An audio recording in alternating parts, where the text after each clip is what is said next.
27. Manifiesta su pensamiento ante el proyecto de ser trasladada a Münster. Como quisieran conducirla a Münster para someterla a nuevos exámenes, privados y públicos, Ana Catalina se resistió a ellos, exponiendo sus razones. El señor Overberg permite que otros abusen de su gran bondad. Quiere sacrificarme para probar, como me lo dijo otras veces, a algunas buenas personas que los fenómenos que aparecen en mí no son mentidos ni artificiales. Pero, ¿cómo estas personas, que son sus penitentes, pueden concebir desconfianza alguna, cuando él, siendo un dignísimo sacerdote, les asegura los hechos? Y después que él se ha asegurado de los hechos y puede en todo momento procurarse nuevas pruebas, ¿podrían estas personas encontrar un testimonio más irrecusable y más valioso? Si 5.000 personas no creen a 10 hombres rectos y justos que dan testimonio de la verdad, tampoco 20 millones creerán a algunos centenares de personas. Como insistiese el doctor Wessener en que se trataba de salvar algunas almas, Ana Catalina añadió: seguramente haría el sacrificio por la salud de una sola alma, pero ¿cómo podría yo saber que esto sucederá en virtud de un cambio de domicilio, si no fuera por la voz íntima del Espíritu que hasta ahora siempre me ha guiado y ahora nada me ordena? Y al contrario, siento que mi espíritu se revela a esta idea de cambio. Sobre esto podría añadir mucho más, pero no es llegado el tiempo. Si ahora, contrariando mi interna voz, emprendiese el viaje y muriese en el camino, ¿no sería esto contrario al bien de mi alma y a los designios que Dios tiene sobre mí?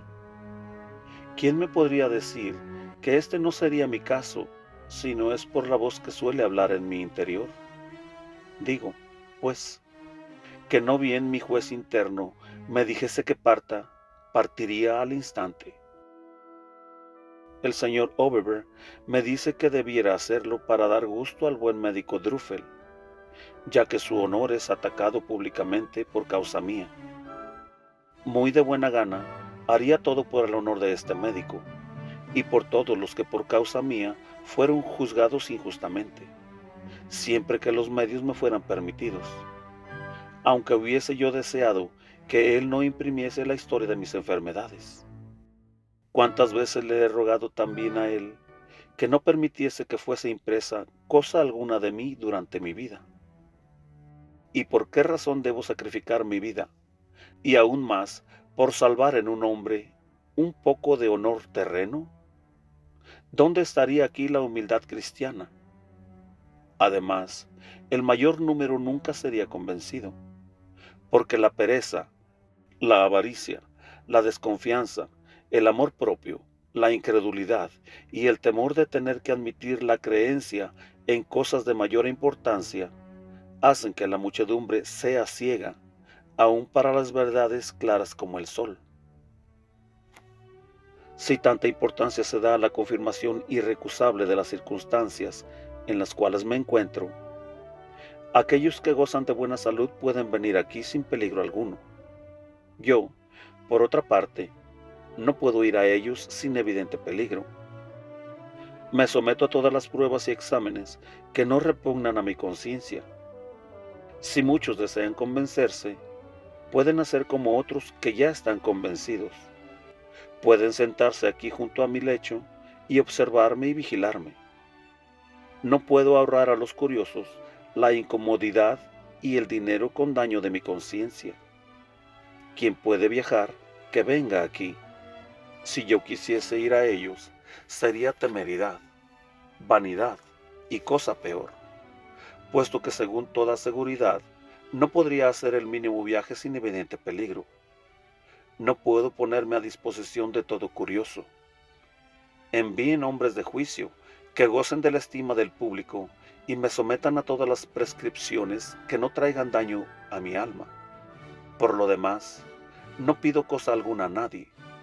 No aparento ser nada grande.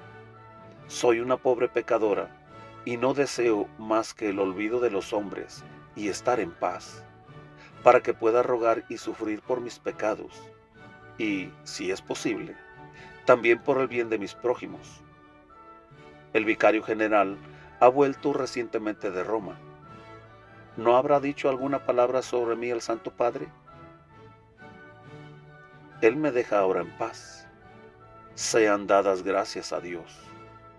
Oh, estad tranquilos vosotros, buenos creyentes, que el Señor ciertamente manifestará sus obras. Si todo esto viene de Dios, quedará y se mantendrá. Si es obra de los hombres, caerá y será destruido. En otra ocasión declaró al doctor Wessener: es cierto que no es solo por mí misma que estoy aquí padeciendo. Usted no debe publicar nada respecto de mí antes de mi muerte. Lo que tengo, no lo tengo para mí ni como cosa mía. Soy solamente un instrumento en las manos de Dios. Como ahora puedo trasladar mi pequeño crucifijo de un lado a otro, así debo someterme y agradar en todo a lo que Dios quiere hacer de mí. Y esto lo hago con alegría. Sé perfectamente que estoy aquí sufriendo, y aún en la noche pasada me fue enseñado esto. Siempre he pedido como gracia especial el poder sufrir y, si fuese posible, expiar por aquellos que por error o debilidad se encontrasen en senderos equivocados. Como esta ciudad y el convento que aquí existía me han recibido a mí, pobre campesina, después que muchos otros me habían rechazado, así me he ofrecido especialmente en sacrificio por esta ciudad. He tenido el consuelo de que Dios recibiese mi plegaria, y he alejado ya más de un mal de este lugar, y espero poder ayudar todavía mucho más en adelante.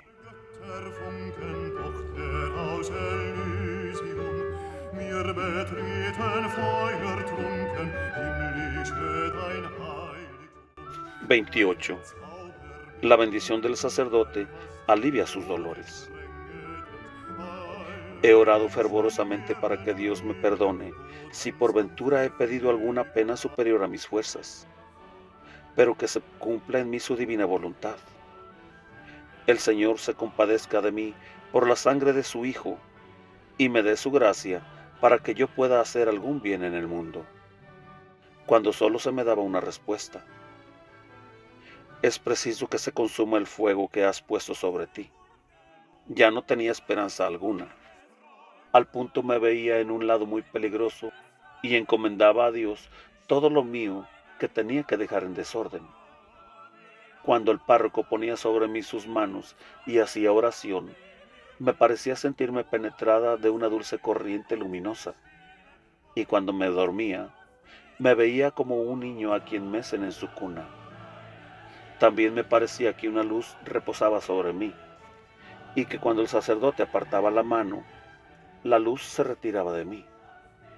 Yo sentía consuelo y recobraba la esperanza. He aquí lo que pueden la mano y la oración del sacerdote. Esta noche he padecido espantosos dolores en todo el cuerpo y sed abrasadora, pero no me he atrevido ni me atrevo aún a beber.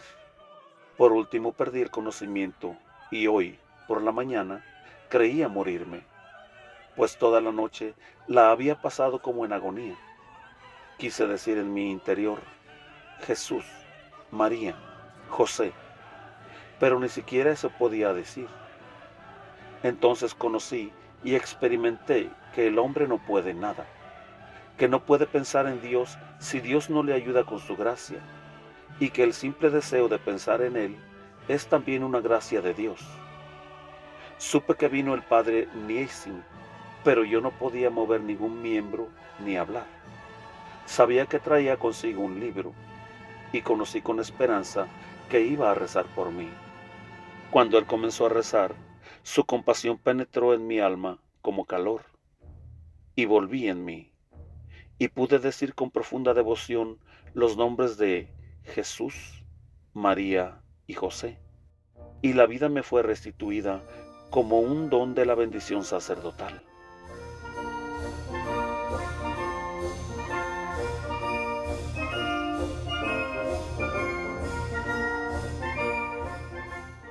XXIX. Reconoce las reliquias que lleva el capellán Niesing. No dejaba de admirarme que no se quemara, y casi me parecía cosa de risa que recorriera todo el camino sin ver lo que llevaba, ya que el relicario arrojaba llamas de colores como el arco iris. Al principio solo veía el resplandor, pero cuando se acercó Niesing, percibí el relicario. El que lo llevaba pasó delante de mi habitación y atravesó la ciudad. Esto no lo podía comprender. Casi estaba turbada pensando que llevaría las reliquias a otra casa. Estas reliquias me dieron mucho que pensar. Conocí que algunas de ellas eran muy antiguas, otras no tanto. Habían sido sacadas de su lugar en tiempo de los anabaptistas.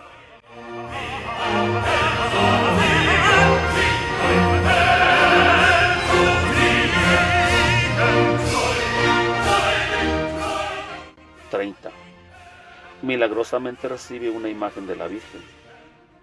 Una noche, mientras estaba rezando a la Virgen, arrodillada delante de la mesita de mi celda, vi una mujer resplandeciente pasar a través de la puerta cerrada, avanzar hacia el lado menor de la mesa e hincarse como para rezar. Tuve un momento de temor, pero a pesar de todo, permanecí tranquilamente en oración. Entonces, la aparición arrodillada puso delante de mí una pequeña imagen en escultura de la Madre de Dios, alta como una mano, de blancura deslumbrante. Después, ella dejó posar su mano abierta sobre la mesa por algunos momentos por detrás de la imagen. Yo me retiré un poco atrás por timidez, y la mano acercó a mí la pequeña imagen, a la que yo rendí homenaje en mi interior. La aparición se desvaneció, pero la imagen se quedó. Representa una madre de pie, teniendo al niño en sus brazos. Ella es de una belleza admirable y parece de marfil. La he llevado mucho tiempo conmigo con grande respeto. Más tarde, por una inspiración interior, la he donado a un sacerdote extranjero, a quien le fue retirada la imagen en la hora de la muerte.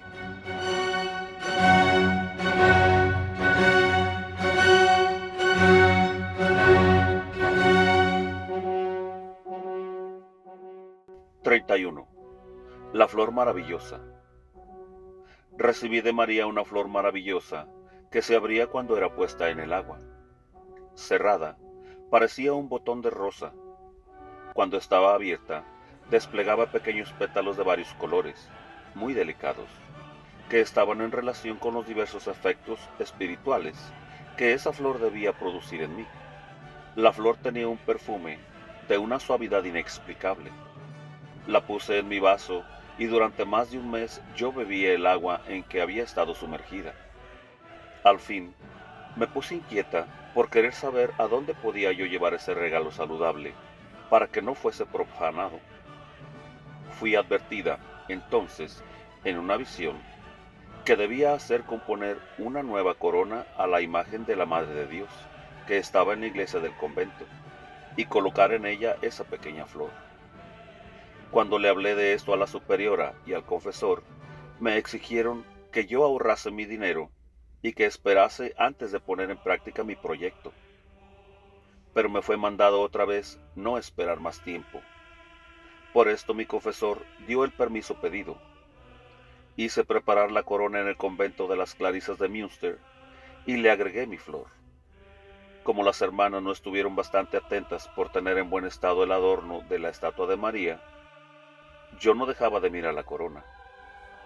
He visto la pequeña flor allí hasta la supresión del convento. Después desapareció y me fue mostrado en visión que fue llevada a otro lugar.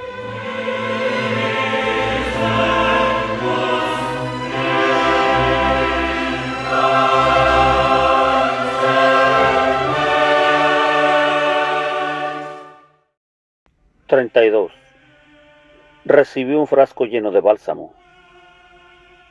Recuerdo que recibí de mi guía un frasco lleno de bálsamo. Era un licor blanquecino, semejante a un aceite espeso.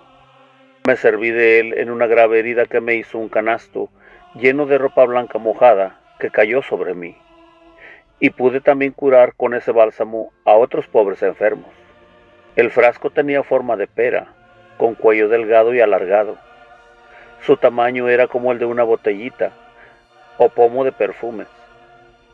Era de una materia muy transparente y lo tuve mucho tiempo en mi armario. En otra época recibí también pequeñas porciones de un alimento muy dulce al paladar, del cual comí por bastante tiempo y del cual daba a los pobres para curarlos. Habiendo hallado esto en mi poder, la superiora me dio una represión, pues yo no pude decir de dónde lo había recibido.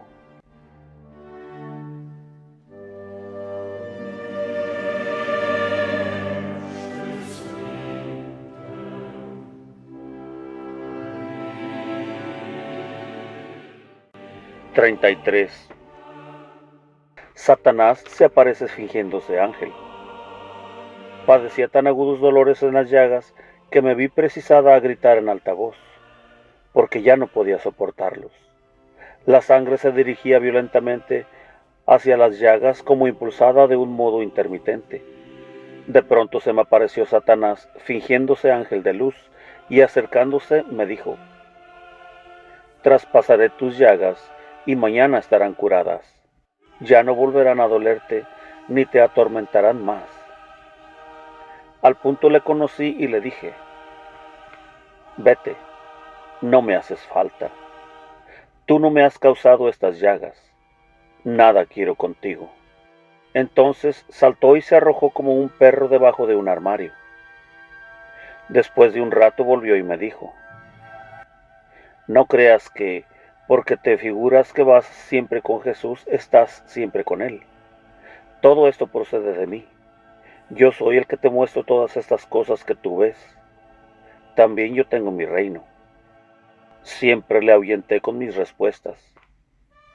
Ya era muy tarde cuando volvió otra vez y me dijo con toda claridad: ¿por qué te atormentas sin saber cómo ni cuándo? Todo lo que tienes y ves procede de mí. A pesar de todo, yo tomaré posesión de ti. Luego, ¿por qué quieres atormentarte de este modo? Yo le respondí: apártate de mí, quiero ser de Jesús, quiero amarle a Él y maldecirte a ti, y padecer penas y dolores según su voluntad. Mi angustia era tanta que pedí al confesor que me bendijera. Entonces huyó el enemigo. Esta mañana estaba yo diciendo el credo cuando se me apareció Satanás y me dijo: ¿de qué te sirve rezar el credo? No entiendes palabra de él, pero yo te lo explicaré y lo comprenderás y lo sabrás. Yo le dije: no quiero saber, sino creer. Entre tanto me temblaban los brazos y las piernas. Por último, desapareció.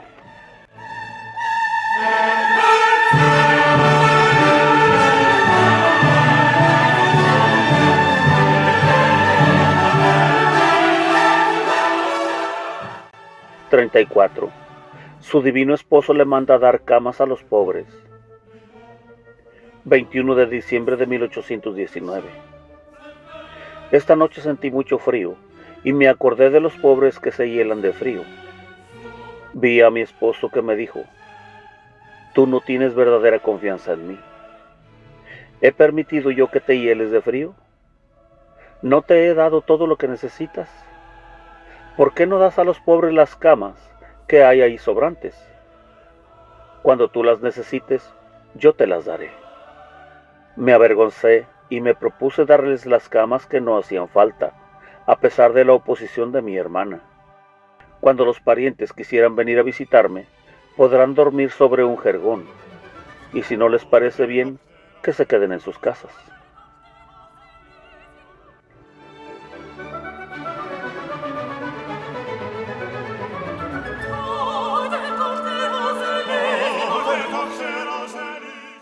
(35) Satanás la atormenta y se ayuda con la estola del confesor.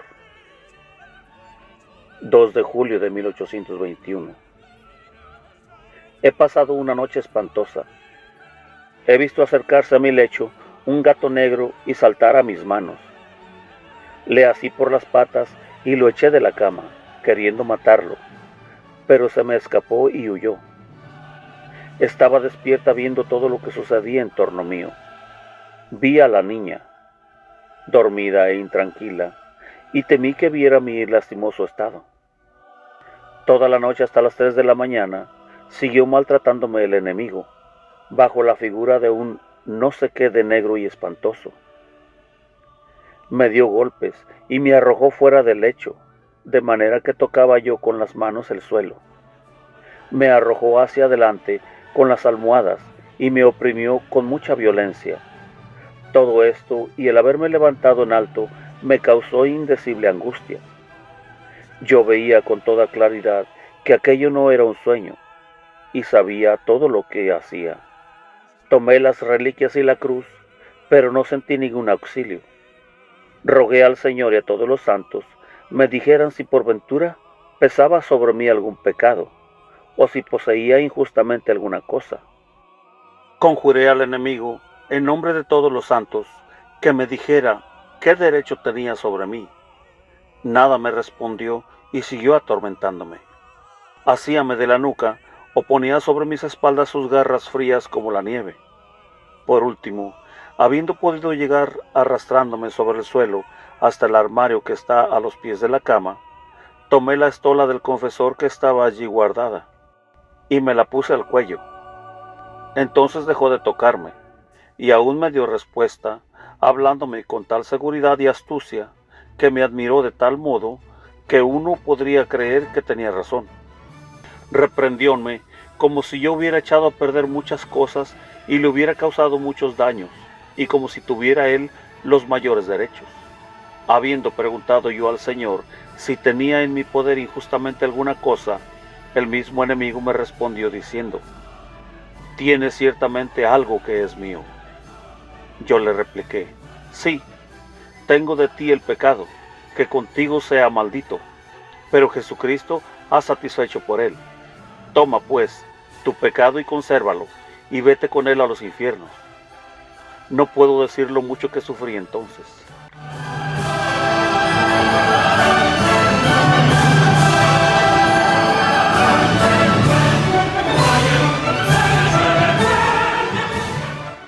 «36. El lignum crucis la alivia. Dícele a su confesor, el cual le mostraba una reliquia de la Santa Cruz y de la lanza. También yo la poseo, reliquia de la cruz. La tengo en mi corazón sobre mi pecho. Tengo otra reliquia de la lanza. En la cruz estaba el cuerpo y en el cuerpo la lanza. ¿A cuál de las dos amaré más? La cruz fue el instrumento de la redención. La lanza ha abierto una espaciosa puerta al amor. La partícula de la cruz mitiga mis dolores y hasta me los quita. Muchas veces al ver el lignum crucis dulcificaba tanto mis dolores, decía yo al Señor confiadamente: «Oh, si el padecer en esta cruz te hubiera sido tan dulce, esta partecita de ella no me dulcificaría tanto».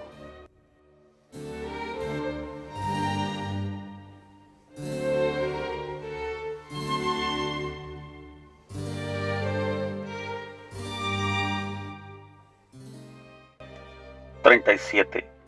La sangre de sus propias llagas». Al ver la página de un libro manchada en sangre, dijo: «¿Qué florecilla tan delicada es esta, blanca y roja, que viene del libro a la palma de mi mano?». Tocó las llagas de Jesús.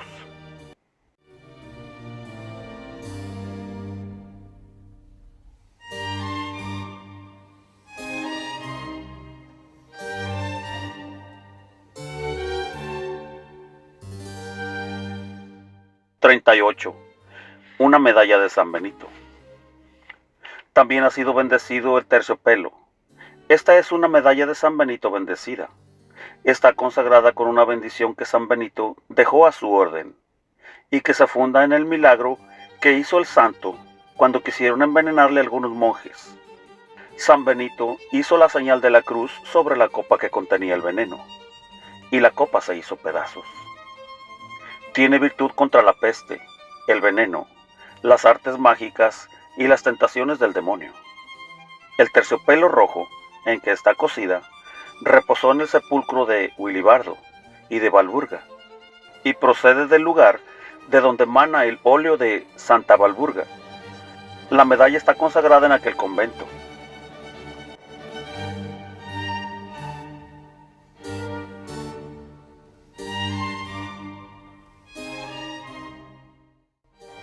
(39) Multiplicación de monedas. Un día, el vizconde de Galen me obligó a recibir 2 piezas de oro que yo debía repartir a los pobres en su nombre. Las hice cambiar en monedas pequeñas y con el producto de ellas mandé a hacer vestidos y calzados, que luego distribuí. Hubo una maravillosa bendición de Dios sobre esas monedas, pues todas las veces que las distribuía en partes, volvía a encontrar las 2 piezas de oro en mi bolsillo, y así las hacía cambiar de nuevo. Esto duró más de 1 año, y con ese dinero socorría a muchos pobres. Esta gracia tuvo fin cuando, a consecuencia de una enfermedad, quedé por 2 meses sin poder hacer movimientos y la mayor parte del tiempo sin conocimiento. Como todas las hermanas se apoderaban de mis cosas, Dios retiró de mí lo que podía haber sido motivo de escándalo.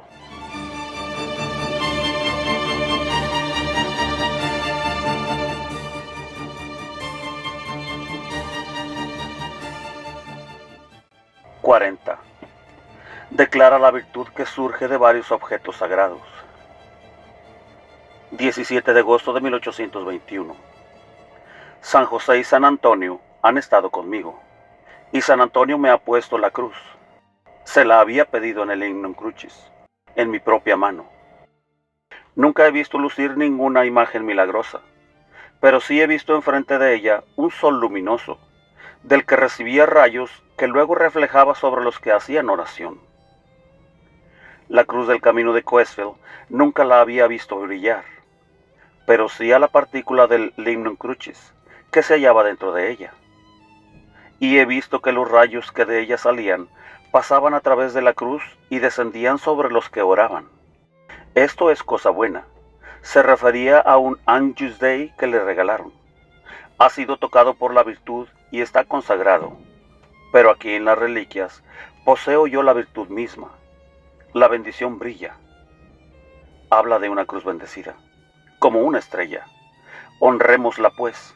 Pero los dedos del sacerdote, dirigiéndose al confesor, son todavía mejor. Esta cruz puede ser distribuida, pero la consagración sacerdotal es indeleble, eterna. No hay muerte ni infierno que puedan borrarla. En el cielo, en cambio, será visible y más señalada. Procede de Jesús, que nos ha redimido. Está bendecida. Se refiere a una imagen. Conservadla cuidadosamente y no la tengáis entre objetos no santos. Al que honra a la Madre de Dios, ella le honra también, intercediendo por él delante de su Hijo Divino. En las tentaciones es muy bueno ponerse estas cosas sobre el pecho. Guardadla, pues, cuidadosamente. Es la imagen de la Virgen. Esta imagen ha sido tocada en una imagen milagrosa.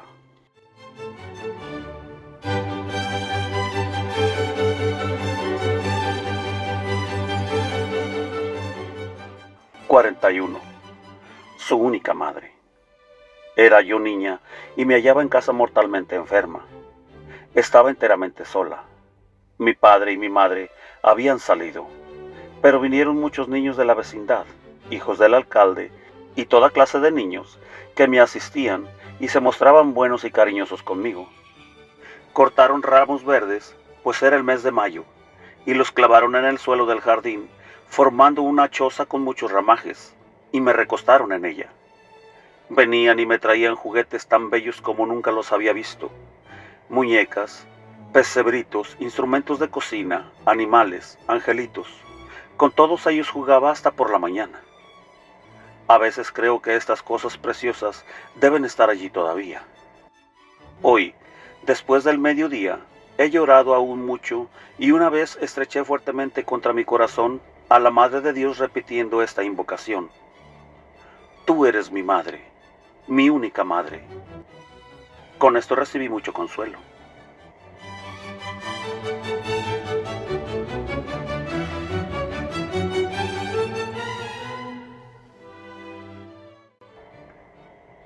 42. Visión consoladora. Vi una multitud de hombres acercarse a una gran pradera hacia donde yo miraba. Uno de ellos descollaba sobre todos los demás. Habría allí como un centenar, y dije para mí, ¿no es este el lugar donde el Señor dio de comer a miles de personas? Y vino a mí el Señor con todos sus discípulos, y le vi escoger los 12 entre la multitud. Vi que fijaba los ojos ya en uno, ya en otro, y los conocía todos, a los ancianos y a los robustos jóvenes. Vi que los enviaba en todas direcciones, en medio de los pueblos, y los seguía con la mirada. Y como yo me preguntara interiormente a mí misma, ¿qué podrían hacer estos entre tanta multitud? El Señor me dijo, su voz suena muy lejos. También ahora son enviados muchos. Quienes quiera que sean, hombres o mujeres, pueden hacer esto. La salud que aquellos 12 trajeron, la traen también ahora estos, a quienes envío, aunque sean ignorados y despreciados. Conocí que esta visión debía servirme de consuelo.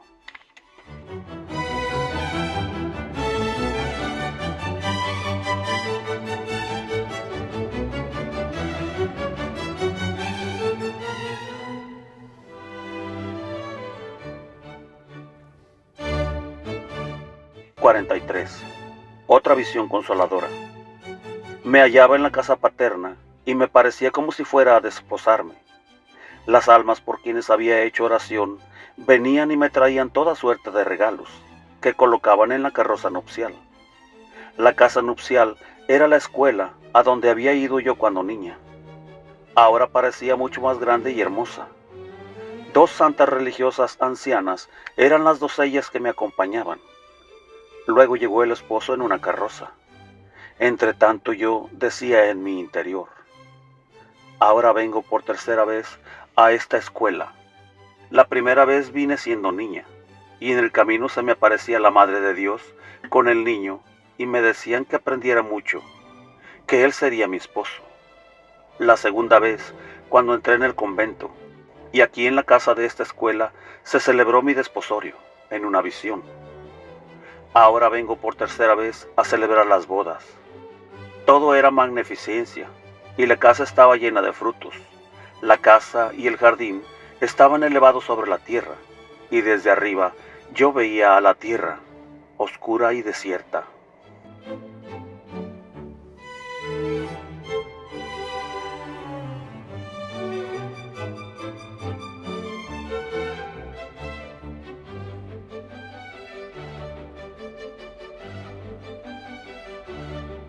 (44) Habla de Clemente Brentano.